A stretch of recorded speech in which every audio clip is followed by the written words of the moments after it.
नमस्कार, TV9 भारतवर्ष पर आप सभी का स्वागत है। आपके साथ मैं हूं प्रतिभा मिश्रा और मेरे साथ मौजूद है मेरे सहयोगी करुणा शंकर शर्मा। आज 9 मई है और आज की तारीख दुनिया के इतिहास के लिए काफी अहम होने वाली है, क्योंकि आज रूस के राष्ट्रपति मॉस्को में अपना पावर शो दिखाने वाले हैं। 5वीं बार राष्ट्रपति पद की शपथ के बाद आज ये पहला मौका है जब पुतिन यूक्रेन पर फाइनल प्रहार और नेटो पर आक्रमण का ऑर्डर दे सकते हैं। कुछ देर बाद मॉस्को में विजय परेड शुरू हो जाएगी, जहां से राष्ट्रपति पुतिन रूस को संबोधित करेंगे। और व्लादिमीर पुतिन के इस संबोधन पर आज पूरी दुनिया की नजरें टिकी है, लेकिन पुतिन के संबोधन से पहले ही रूस ने यूक्रेन में ट्रेलर दिखाना शुरू कर दिया है। कल रात रूस ने यूक्रेन में महाविनाशक हमले किए, यूक्रेन की लाइफलाइन को तोड़ दिया गया, ऊर्जा ठिकानों को तहस नहस कर दिया गया। और इस बीच बड़ी खबर आपको बता दें, दुनिया को अपनी ताकत दिखाएगा रूस। आज मॉस्को में पावर शो होने वाला है पुतिन का। विजय दिवस पर शक्तिशाली हथियार दिखाए। विजय दिवस पर रेड स्क्वायर पर सेना की परेड, विदेशी टैंक, परमाणु मिसाइल से शक्ति प्रदर्शन। विजय दिवस पर बड़े ऐलान भी कर सकते हैं व्लादिमीर पुतिन। इधर विजय दिवस पर व्लादिवोस्तोक में परेड हुई है। परेड में बैस्टियन मिसाइल सिस्टम भी शामिल है। मिसाइल सिस्टम के साथ सेना की परेड समारोह में 1600 लोग शामिल हुए हैं। तो आज रूस विजय दिवस मना रहा है 9 मई की तारीख, और नाजियों के खिलाफ जो जीत हासिल की गई थी, हर साल 9 मई को विजय दिवस के तौर पर इसे मनाया जाता है। और तैयारियों की तस्वीरें हम आपको दिखा रहे हैं किस तरह से इस परेड की तैयारियां की गई। और इस बीच आपको बता दें, रूस के कामचत्स्की में भी विजय दिवस समारोह मनाया जा रहा है। रूसी सेना के सैकड़ों जवान परेड में शामिल हुए हैं। यूक्रेन युद्ध के बीच रूसी सेना ने यहां इस परेड में अपनी ताकत दिखाई है। तस्वीरें आपके सामने। और विजय दिवस पर कई शहरों में पुतिन का पावर शो देखने को मिल रहा है। खाबरोवस्क में रूस ने अपनी ताकत दिखाई है। रूसी सेना के जवान परेड में शामिल हुए हैं। तो आज जो विजय दिवस मनाया जा रहा है, एक और रूसी शहर की तस्वीर हम आपको दिखा रहे हैं। खाबरोवस्क की तस्वीर है, जहां पर रूस की तरफ से अपनी ताकत दिखाई गई है। विजय दिवस के दिन अलग अलग जगह परेड का आयोजन किया गया है। और इधर विजय दिवस पर पुतिन की बड़ी तैयारी को लेकर खबर आपके सामने। विनाशकारी हथियार परेड में शामिल। हाल ही में बने सामरिक वाहन भी दिखाई देंगे इस परेड में। खतरनाक इलाकों में जंग के लिए वाहन तैयार। और ये तस्वीरें आपके सामने हैं। सामरिक वाहन की रूस ने झलक भी दिखाई है। ये वाहन आपको आज होने वाली परेड में नजर आएंगे, जो दुनिया भर को रूस की ताकत दिखाई। तो विजय दिवस पर पुतिन का बारूदी प्रदर्शन जो देखने को मिल रहा है, या देखिए मॉस्को की बात की जाए, रेड स्क्वायर में परेड में 10,000 से ज्यादा जो जवान हैं वो शामिल हो रहे हैं। शहरों में कितने परेड हो रही है, कुल कितने शहरों में परेड हो रही है? 28 शहरों में परेड का रूस में आयोजन किया गया। 460 की संख्या में एयरक्राफ्ट इसमें हिस्सा ले रहे हैं। इसके अलावा जानकारी आपके सामने रख दें, एंटी एयरक्राफ्ट मिसाइल करीब 300 होंगी जो इस परेड में आपको नजर आएंगी। परमाणु मिसाइल यार्स आपको नजर आएगा। टैंक, बख्तरबंद गाड़ियों की बात करें तो इनकी संख्या करीब 4000 बताई जा रही है जो इस परेड में शिरकत करेंगी। हेलीकॉप्टर्स, 116 हेलीकॉप्टर्स आपको इस परेड में नजर आएंगे। और इस बीच हमारे साथ बेहद खास मेहमान जुड़ रहे हैं। मेजर जनरल रिटायर्ड संजय मैस्टन, रक्षा विशेषज्ञ, हमें ज्वाइन कर रहे हैं। इसके अलावा प्रोफेसर AK पाशा, विदेश मामलों के जानकार, हमारे साथ जुड़ गए। हमारे दो सहयोगी मनीष झा और सुमित चौधरी भी हमारे साथ जल्द ही जुड़ेंगे और उनसे भी हम बात करेंगे। लेकिन आज का दिन बहुत महत्वपूर्ण है संजय मैस्टन सर, क्योंकि आज दुनिया भर को पावर शो नजर आएगा मॉस्को का, पुतिन का, जब वो 5वीं बार राष्ट्रपति बन चुके हैं रूस के। प्रतिमा, जो आपने अभी बताया है कि 5वीं बार इनका जो अभी शो है, और खासकर अभी प्राइम मिनिस्टर प्रेसिडेंट घोषित होने के बाद ये पहला है जो इनका 6th टर्म अभी शुरू है। देखिए, ये शक्ति जो प्रदर्शन है और विक्ट्री डे के जो आपने बताया 28 शहरों में है, साफ जाहिर है कि ये मैसेजिंग पूरा वेस्ट को है, नाटो को है। और जो इन्होंने मिसाइल डिस्प्ले और जितने भी इनके पास हथियार, एयरक्राफ्ट है, ये पूरा शक्ति प्रदर्शन होगा। पूरे विश्व में दिखाया जाएगा कि रूस की क्या काबिलियत है, मिलिट्री काबिलियत, इकोनॉमिक काबिलियत, ये सब दिखाया जाएगा। और इसमें साथ ही फोर्सेस का हाई मोराल दिखाया जाएगा, आर्म फोर्सेस का। आपने अभी देखा जो कुछ दृश्य दिखाए, वो जो उनके सोल्जर्स चल रहे हैं वो गाते हुए चल रहे हैं। तो ये साफ जाहिर है कि ये मोराल और शक्ति प्रदर्शन, ये सारी चीजें एक इम्पोर्टेंट फैसेट है इस लड़ाई के लिए है। और यूक्रेन उस तरफ अगर आप देखा जाए तो आज उनके पास सैनिक नहीं मिल रहे हैं भर्ती होने के लिए। और अभी तो वो ये बात हो रही है कि डिसेबल्ड सैनिक की भी वो बात कर रहे हैं। तो ये जो रूस जो अभी अमेरिका ने $60 बिलियन की एड दी है, अमेरिका के लिए भी ये मैसेजिंग है कि हमारे पास इतनी शक्ति प्रदर्शन है, इनके पास जो KH-101 मिसाइल सिस्टम और ये सब कुछ है, जो स्टेल्थ मिसाइल्स हैं, ये साफ जाहिर है कि ये मैसेजिंग है पूरी वर्ल्ड को, खासकर नाटो और वेस्ट को। बिल्कुल बिल्कुल, ये बहुत बड़ी मैसेजिंग है। आज जिस तरह से शक्ति प्रदर्शन व्लादिमीर पुतिन की तरफ से पूरी दुनिया के सामने किया जा रहा, और देखिए हमारे दो सहयोगी मनीष झा और सुमित चौधरी भी अब हमारे साथ इस कार्यक्रम में जुड़ चुके हैं, उनका भी हम लोग करेंगे। लेकिन इस बीच विजय दिवस को लेकर एक और बड़ी खबर आप देखिए। विजय दिवस पर शक्तिशाली हथियारों का प्रदर्शन किया जा रहा है। यूज़नो सखालिंस्क में रूस की विजय परेड की तस्वीरें आपको दिखाते हैं। परेड में मिसाइल सिस्टम और टैंक शामिल है। तो ये तस्वीरें हम आपको दिखा रहे हैं। रूस जो कि आज विजय दिवस मना रहा है, और रूसी शहर यूज़नो सखालिंस्क की ये तस्वीर है जहां पर विजय दिवस परेड की ये तस्वीरें। और देखिए बड़ी बात यह है कि रूस के पास ये बड़ा मौका है, जब यूक्रेन के साथ युद्ध जारी है, जब नाटो की शक्तियों के खिलाफ रूस युद्ध लड़ रहा है, ऐसे में वो अपनी ताकत पूरी दुनिया को दिखाए।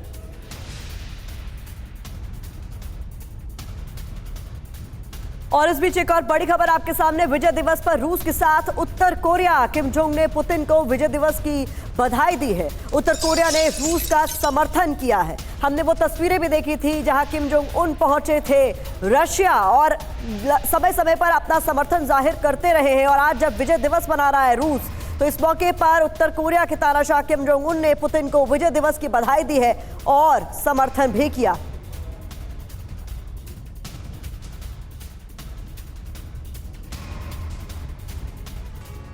और चलिए अब आपको यह बता दें कि रूस के विजय दिवस में आखिर कौन कौन से देश हैं जो कि शामिल हो रहे हैं। सीधा हम यहां पर बिग वॉल का रुख करते हैं और आपको तस्वीरें देखे लगातार दिखाई रहे हैं, लेकिन ग्राफिक्स के जरिए और इंफॉर्मेशन और जानकारी 9 मई को लेकर सबसे पहले बात करते हैं जो रूस का एक बड़ा सहयोगी बेलारूस। बेलारूस की बात करें तो वहां के राष्ट्रपति अलेक्जेंडर लुकाशेंको शामिल हो रहे हैं विजय दिवस परेड में, जो खुद यहां पर मौजूद रहेंगे।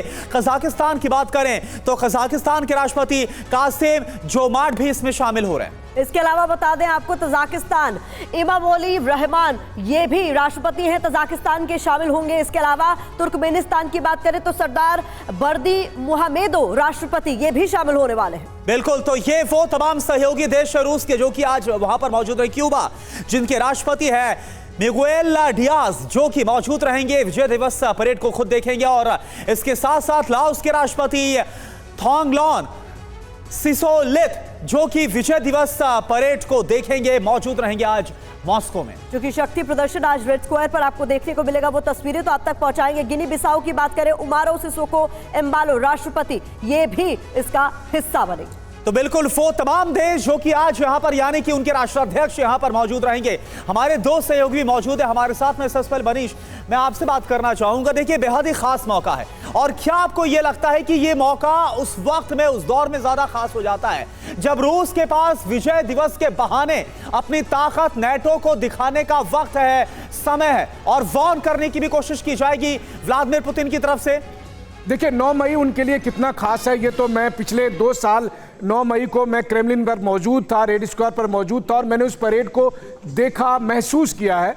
देखिए 1941 से 1945 के बीच में उस समय के सोवियत संघ ने जो शहादतें दी थी, जो लड़ाई लड़ी थी, उसकी याद में यह परेड मनाया जाता है। लेकिन इस परेड का आज की तारीख में एक अलग लेवल पर संदेश चले गया। आप सोचिए कि 2.5 करोड़ लोग, जिसमें यूक्रेन के भी लोग थे और बड़ी संख्या में यूक्रेन में रहने वाले जो लोग थे वो मारे गए थे दूसरे विश्व युद्ध में, उसकी याद में यह है परेड। लेकिन आज क्या है, सेकेंड वर्ल्ड वॉर से लेकर आज तक लगता है कि आप देखिए कि वोल्गा नदी में पानी कितना बह चुका है, कि आज रूस और यूक्रेन लड़ रहे हैं, और रूस और यूक्रेन जो दोनों इलाकों ने मिलकर शहादतें दी थी, आज वो एक दूसरे से लड़ रहे हैं। ऐसी स्थिति में आज का परेड पूरी दुनिया के लिए इसलिए अहम है क्योंकि यहीं से तय होना है कि रूस और नाटो की जंग होगी या नहीं, रूस और यूरोप के रिश्ते कैसे होंगे, रूस और पश्चिम के रिश्ते कैसे होंगे, और सबसे बड़ी बात, इसी बात का पुतिन ऐलान करेंगे कि अगला 1 साल कैसे जाने वाला है। बहुत बड़ी बात आप कह रहे हैं, अगला 1 साल कैसे जाने वाला है, क्या रणनीति रूस की रहने वाली, इस पर नजर हमारी बनी रहेगी। लेकिन इस बीच बड़ी खबर, विजय दिवस पर रूस का विनाशक हमला, यूक्रेन पर रूसी सेना ने MLRS से अटैक किया है। रूसी हमले में यूक्रेन में भारी तबाही की खबर सामने आ रही है। जो तस्वीरें आप देखिए जहां पर यूक्रेन पर रूसी सेना ने किस तरीके से MLRS का इस्तेमाल किया।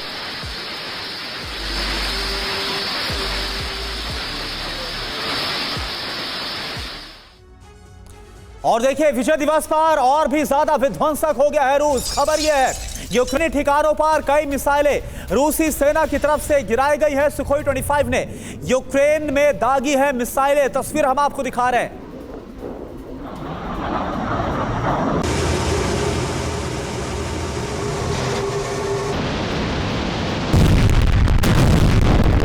और इस बीच अगली बड़ी खबर आपके सामने। डोनेट्स्क के बाहरी इलाके में रूस यूक्रेन के बीच भीषण जंग को लेकर यूक्रेनी हमले में बाल बाल बचा रूसी मिलिट्री व्हीकल। तस्वीरें आप देखिए। गोलाबारी के बीच रूसी सैन्य वाहन गुजरते हुए नजर आए और किस तरीके से बचे ये भी देखा जा सकता है।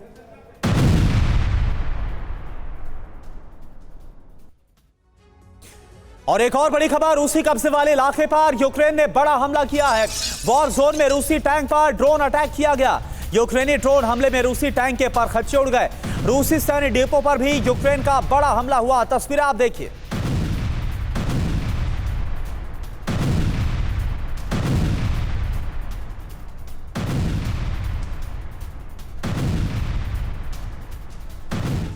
और इस बीच बड़ी खबर आपको बता दें, विजय दिवस पर विध्वंसक हो चुका है रूस। कैसे यूक्रेन के एनर्जी संयंत्रों को दरअसल निशाने पर लिया गया है। तस्वीरें भी आपको दिखा रहे हैं। रूस का 50 मिसाइल और 20 ड्रोन का इस्तेमाल कर हमला यूक्रेनी ऊर्जा ढांचों को तबाह कर दिया गया। रूसी हमले में पूर्वी यूक्रेन में भीषण तबाही की खबर इस बीच सामने आ रही है।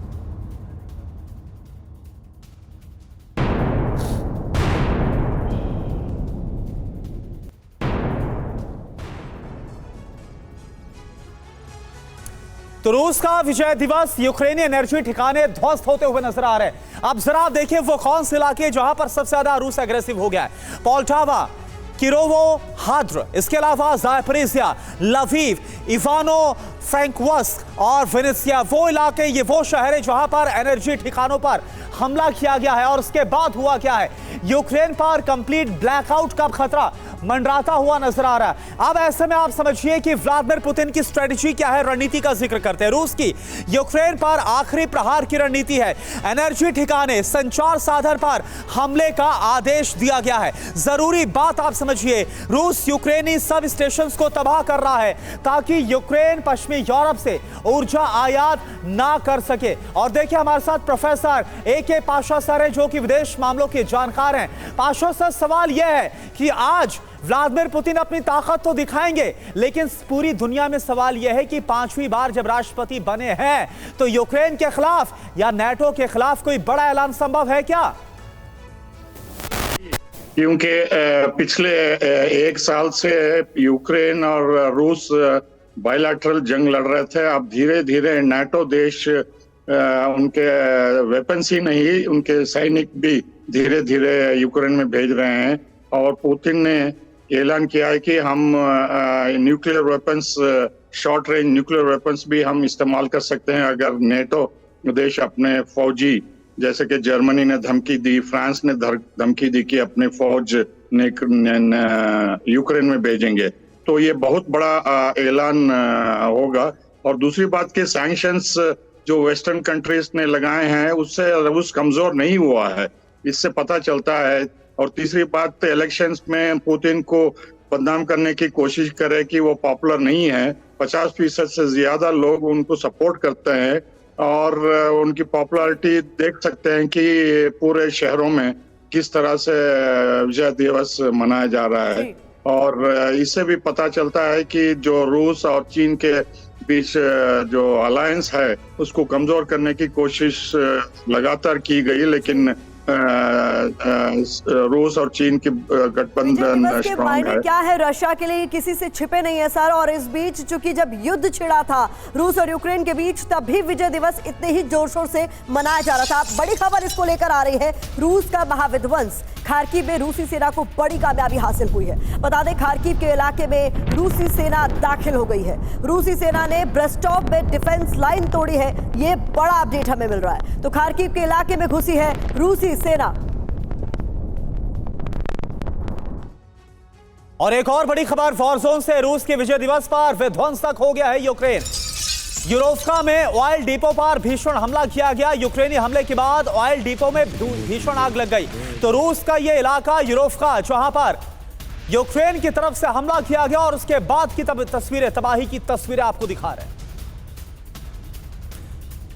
हमारे साथ हमारे डिफेंस एडिटर सुमित चौधरी भी मौजूद है। सुमित, हम देख रहे हैं कि लंबे अंतराल से रूस और यूक्रेन के बीच ये युद्ध छिड़ा हुआ है, लेकिन सवाल यह है कि विजय दिवस पर माना जा रहा है कि पुतिन की ओर से कोई बड़ा ऐलान किया जा सकता है। इटर्निटी तक तो पुतिन भी नहीं चाहते कि युद्ध खिंचे, तो आगे होगा क्या? देखिए, एक मोटे तौर पर अगर आप देखें कि व्लादिमीर पुतिन हमेशा विक्ट्री डे परेड का इस्तेमाल क्यों करते हैं। जब भी जंग के अंदर जो सैनिक आगे होते हैं उनके लिए ना सिर्फ हथियार रसद बहुत महत्वपूर्ण होती है, बल्कि उनका लोकल सपोर्ट, यानी जो रिहायशी लोग हैं, जो कंट्री के लोग हैं, वो कितना सपोर्ट करते हैं, क्योंकि एक बैटल हीरोज के तौर पर उनको देखा जाता है। और यही वजह है, अगर आप देखें, कि व्लादिमीर पुतिन हमेशा 1945 का कंपैरिजन इस जंग के साथ करते हैं, रशिया और यूक्रेन के साथ। क्यों? वो हमेशा कहते हैं कि नाजीज के साथ हमारी जंग है, 1945 की ये जंग है, वही रिपीट हो रही है। और वो इसलिए करते हैं क्योंकि लोगों के साथ ना सिर्फ उनको इंकरेज करना, बल्कि अपने जो बैटल पे गए हुए जो जवान है उनका मोबिलाइजेशन या फिर उनका जो मनोबल है वो किसी तरीके से ना गिरे। और यही वजह है कि आज फिर उसी तरीके से व्लादिमीर पुतिन जब 5वीं बार राष्ट्रपति बन चुके हैं, तब वो उसी चीजों का इस्तेमाल करेंगे। और खास बात यह भी कि उनका मकसद होगा कि किसी भी तरीके से लोगों को यह दिखाना, यह समझाना कि यह वॉर लंबी खींचेगी, इसलिए आपको पेशेंस रखने हैं, आपको लगातार अपने सैनिकों का सम्मान करना है, और बैटल के अंदर हमारे सैनिकों की अगर कमी होगी तो आपको उसके लिए भी तैयार रहना है। क्योंकि आप बैटल ग्राउंड में लंबे समय तक रहे हैं मनीष, हमने देखा है कि विजय दिवस के क्या मायने रशिया के लिए हैं। अब 45 में अगर हम जाएं और आज की बात करें, तब भी सेंटर में राष्ट्रवाद था रशिया के लिए, और आज भी कुछ बदला है क्या? देखिए, ये बात तो सच है कि युद्ध और राष्ट्रवाद का एक अजीबोगरीब संबंध है। बगैर राष्ट्रवाद के युद्ध नहीं हो सकता, लेकिन युद्ध में जीत के लिए भी आपको राष्ट्रवाद की जरूरत है। हाँ, रूस और यूक्रेन के संदर्भ में अगर देखें तो ये एक बड़ी अजीब सी विडंबना है। जिस नाजी सेना से लड़ने में रूस और यूक्रेन के उस पीढ़ी ने इतनी बड़ी शहादत दी कि 2.5 करोड़ लोग, सोचिए, लगभग ऐसा कोई परिवार रूस यूक्रेन में नहीं था जिसका एक व्यक्ति नहीं मारा गया उस जंग में। आज वो दोनों देश एक दूसरे से लड़ रहे हैं। और तब सोचिए, जो 1941 से 1945 के नाम पर जो आज विक्ट्री डे मनाया जा रहा, कायदे से यूक्रेन को भी ये मनाना चाहिए था, और वो मनाते भी थे। लेकिन बाद में जब रूस और यूक्रेन के रिश्ते खराब हो गए तो अब वो उन्हें नहीं मनाते हैं। तो इसलिए आज सोचिए, आज जब राष्ट्रपति पुतिन उन तमाम लोगों को श्रद्धांजलि देंगे जिन्होंने शहादतें दी, या रूसी सेना को बताएंगे, या यूक्रेन को एड्रेस करना चाहेंगे, या पश्चिम को बताना चाहेंगे, तो वो ये कह रहे हैं कि एक और बार हम नाजी फोर्सेस से लड़ रहे हैं। लेकिन इस बार जो नाजी फोर्स है वो यूक्रेन में बैठा हुआ है, वो यूक्रेन के समर्थन करने वाले लोग बैठे हुए हैं। और इसीलिए इस विक्ट्री डे का रूस की सेना के लिए, रूस के लोगों के लिए, उनका मनोबल बढ़ाने के लिए बहुत खास हो जाता है। बिल्कुल। और देखिए, एक और बड़ी खबर आ रही है, इसका हम रुख कर रहे हैं। रूसी विजय दिवस पर यूक्रेन ने एक और बड़ा हमला किया। यूक्रेन ने रूसी शहर बेलगोरोड पर हमला किया। यूक्रेनी हमले में कई कारों में आग लग गई। रात में बेलगोरोड में 3 बार यह हमला हुआ। तस्वीरें आप देखिए। और इस बीच एक और बड़ी खबर, नेटो यूक्रेन में सेना भेजने को तैयार है। लिथुआनिया की पीएम इंग्रिडा सिमोनीटे ने कहा, लिथुआनिया यूक्रेन भेज सकता है अपनी सेना, यूक्रेन मदद मांगेगा तो सेना भेजेंगे। ये बड़ी बात लिथुआनिया की पीएम की ओर से कही गई।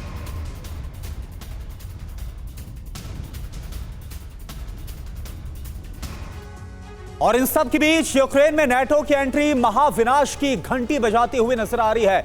आप जरा देखिए, लिथुआनिया की जो प्राइम मिनिस्टर हैं, उनकी तरफ से क्या कहा गया है। यूक्रेन में तैनात करेंगे हम अपनी सेना, ये लिथुआनिया की प्राइम मिनिस्टर की तरफ से कहा गया है। और कीव मदद मांगे तो सेना और हम भेजने के लिए तैयार। इसके अलावा कहा गया यूक्रेनी सेना को ट्रेनिंग भी दे सकते हैं, यानी हर संभव मदद की बात यहां पर की जा रही है। अब इसमें खास बात यह है कि फ्रांस भी सेना यूक्रेन भेजने का प्रस्ताव पहले रख चुका है, जिसके बाद रूस ने परमाणु हथियारों की ड्रिल की थी, अपनी तरफ से एक स्ट्रॉन्ग मैसेज देने की कोशिश की थी। बिल्कुल। अब यहां पर खतरा क्या है? लिथुआनिया के बयान से युद्ध के और ज्यादा भड़कने की आशंका है। और इसी बात को लेकर मैस्टन सर, पुतिन लगातार चेता भी चुके हैं कि अगर नेटो ने एंट्री की, अगर नेटो का कोई दुस्साहस हुआ, अगर वो यूक्रेन की युद्ध भूमि में आते हैं, तो फिर तो बहुत ही विध्वंसक हालात हो जाएंगे। बिल्कुल, जो आपने बोला वो युद्ध के बहुत भयानक हालात हो सकते हैं। लेकिन क्या लिथुआनिया अपनी सेना भेजना चाहेगा, और क्यों भेजना चाहेगा? देखिए, लिथुआनिया का तो टोटल सपोर्ट है यूक्रेन को, इसमें कोई शक है ही नहीं।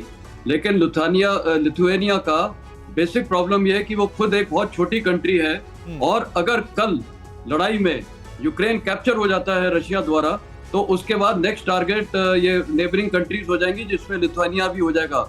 तो वो मेरे को लगता है अपनी सेना भेजने के काबिल नहीं रहेगा और ना वो भेजना चाहेगा। ट्रेनिंग के लिहाज से वो ट्रेनिंग जरूर करना चाहेगा क्योंकि वो एक सपोर्ट दे रहा है, नाटो को भी दिखाना चाहता है क्योंकि लिथुआनिया नाटो का भी मेंबर है और वो दिखाना चाहता है कि हम सब मिलजुल के नेटो ये यूक्रेन को सपोर्ट कर सकते हैं। लेकिन सर इस बात पर भी बार बार जोर दिया जा रहा है कि अगर किसी भी और देश की इस युद्ध में एंट्री हो जाती है तो हालात बेकाबू हो जाएंगे। इस बीच बड़ी खबर बताते हैं, अवदीपका में रूसी काफिले पर ड्रोन हमले की खबर सामने आ रही है। यूक्रेनी असॉल्ट ब्रिगेड ने यहां पर अटैक किया है और ये अटैक ड्रोन से किया गया है। यूक्रेनी ड्रोन हमले में कई रूसी सैनिकों की मौत की खबर सामने आ रही है। टोही ड्रोन से लोकेशन ट्रेस करने के बाद ये हमला किया गया।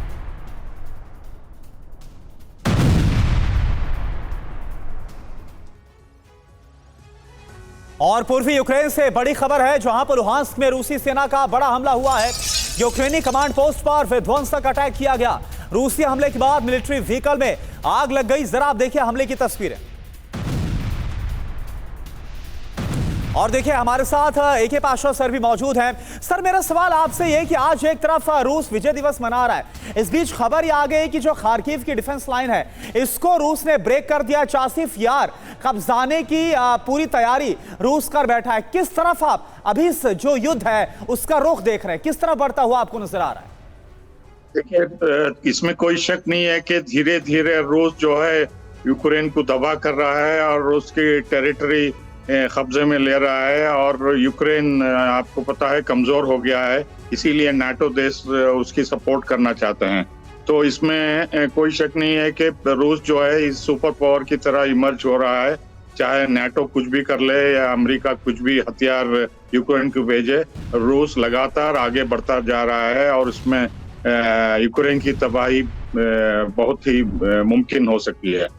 बिल्कुल, तो यूक्रेन में इस वक्त सिर्फ और सिर्फ तबाही नजर आ रही है। और देखिए हमारे साथ सुमित भी मौजूद हैं। सुमित, आप किस तरह से देख रहे हैं? एक तरफ 2 साल से ज्यादा का वक्त हो गया है, आपको लग रहा है कि यूक्रेन अभी किसी भी हालत में है कि खुद को बचा सके या फिर जो उसने खोया उसको वापस हासिल कर सके? देखिए यूक्रेन ने जो खोया है वो अगले 20 साल तक यूक्रेन नहीं पा पाएगा, क्योंकि उसकी सबसे बड़ी महत्वपूर्ण बात यह है कि पूरा यूक्रेन तबाह हो चुका है। पूरे यूक्रेन में आपको कोई ऐसी जगह नहीं मिलेगी जहां पे इमारतों को क्षति नहीं पहुंची हो। और यूक्रेन के पास अगर आप मान के चलिए नेगोशिएशन हो भी जाता है, युद्ध रुक भी जाता है, रूस रुक भी जाता है कहीं पर, तब भी यूक्रेन को अपने आप को रिवाइव करने में बहुत लंबा समय लगेगा। और ये रूस भी जानता है। दरअसल रूस ये जानता था कि अगर वो यूक्रेन को पूरी तरीके से कैप्चर ना भी करे तो एक जो बफर जोन है वो यूरोप और रूस के बीच में क्रिएट हो चुका है, जिसका नाम यूक्रेन है। और यूक्रेन के ऊपर अब रूस किसी भी तरीके का, ना तो यूरोप के नाटो के देशों का कोई मूवमेंट नहीं होने देगा। यहां तक कि जो यूक्रेन की आर्मी है उसको रिवाइव करने में भी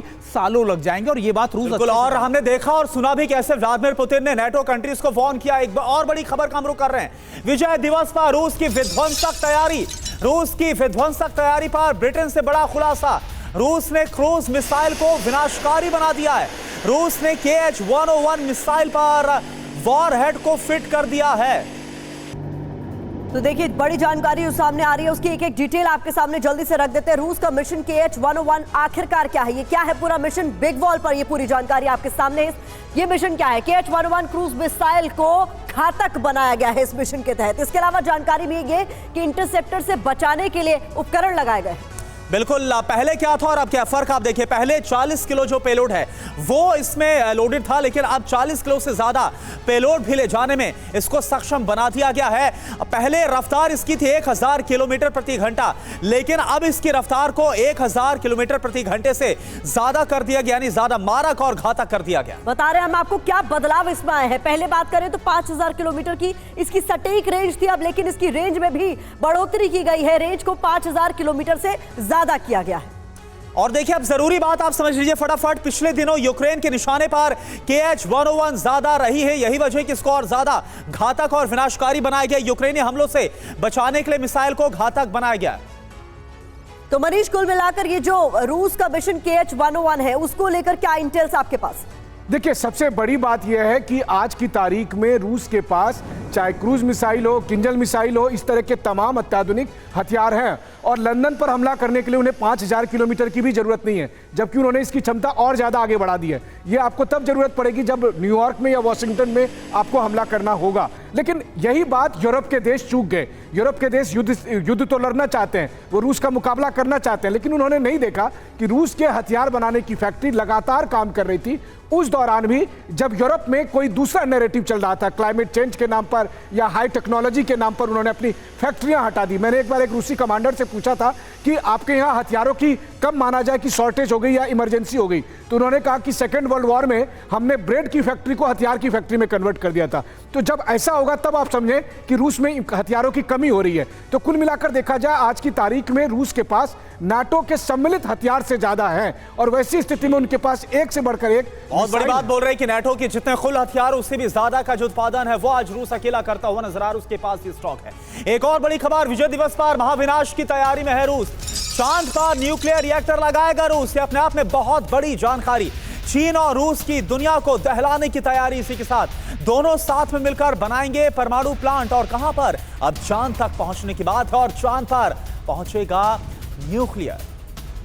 तो देखिए जो बड़ी जानकारी सामने आ रही है उसकी एक एक डिटेल जल्दी से आपके सामने रख देते हैं। पुतिन का संकल्प, चांद पर परमाणु बम। रूस और चीन का यह विनाशकारी मिशन जिसको लेकर जानकारी सामने आ रही है। जानकारी है कि चांद पर न्यूक्लियर रिएक्टर लगाने की तैयारी की जा रही है। यह भी जानकारी मिल रही है कि 2033 से 35 के बीच तक मिशन की डेडलाइन बताई जा रही है। अब इसमें दावा क्या है ये आप समझिए। चांद पर ऊर्जा के लिए संयंत्र लगाया जा रहा है, यानी ऊर्जा के लिए इसका इस्तेमाल होगा। चांद पर किसी तरह के परमाणु हथियार को नहीं हम भेज रहे हैं। मैस्टन सर, क्या यह खबर आपको चिंता में डालती है? चीन और रूस मिलकर 2033 तक तैयारी में है कि वहां पर परमाणु संयंत्र होगा। देखिए, जहां तक ये परमाणु इसका सवाल है, ये पहली बात वेपनाइजेशन, न्यूक्लियर वेपनाइजेशन प्रोग्राम तो नहीं लगता है, और ना उसका कोई कारण है वहां करने का। लेकिन ये न्यूक्लियर पावर रिएक्टर तो वहाँ जरूर ये डिजाइन करना चाहेंगे, क्योंकि वहाँ अगर इन्होंने साइंटिफिक उसके बाद रिसर्च करनी है और अगर वहाँ लोगों को रखना है तो जाहिर है ऊर्जा, एनर्जी तो वहाँ पर चाहिए लोगों को सस्टेन करने के लिए, और उनके जो एक्सपेरिमेंट्स हैं, जितने भी एक्सपेरिमेंट करना चाहेंगे उसके लिए पावर सोर्स चाहिए। तो बेसिकली ये मेरे को लगता है ये पावर सोर्स के तौर पे लाएगा होएगा। लेकिन भविष्य में जिस प्रकार अभी चल रहा है पूरी वर्ल्ड में वेपनाइजेशन और स्पेस की बात हो रही है। पाशा सर, जहां पर चीन और रशिया एक साथ आ रहे हैं, बात परमाणु संयंत्र की भले हो रही हो, चांद पर बात हो रही हो, लेकिन कहीं ना कहीं चिंता तो बढ़ जाती है ना। ये कहा भले ही जा रहा है कि परमाणु प्लांट बनाया जा रहा है, वहां पर परमाणु बम जैसे ऐसे कोई हालात नहीं होंगे। देखिए, ये इनका अलायंस, चाइना और रूस का अलायंस लगातार वेस्ट कहती आ रही है कि ये कमजोर रहे हैं, रूस पे हम दबाव डाल रहे हैं, चीन पे सैंक्शंस डाले हैं, लेकिन ये सब प्रोपेगेंडा काम नहीं कर रहा है। असल बात में इतनी गहरी इनकी फ्रेंडशिप है दोनों की, रशिया और चाइना की। ये एक एक सेक्टर से अपना कोऑपरेशन बढ़ा रहे हैं, जो कि वेस्ट को चिंताजनक हो गई है, और अब स्पेस की बात भी कर रहे हैं, जो कि वेस्ट अभी तक सोच भी नहीं रहा इसके बारे में। तो इनका अलायंस जो है बहुत बड़ा हो रहा है और दोनों सुपर पावर की तरफ बढ़ रहे हैं। बिल्कुल पाशा सर, ये आपने बड़ी बात कही कि जिसके बारे में अभी वेस्ट यानी पश्चिम सोच भी नहीं रहा, वो करने का इरादा रूस और चीन संयुक्त तौर पर रख रहे हैं। आप सभी का बहुत बहुत शुक्रिया हमारे साथ इस बातचीत में शामिल होने के लिए।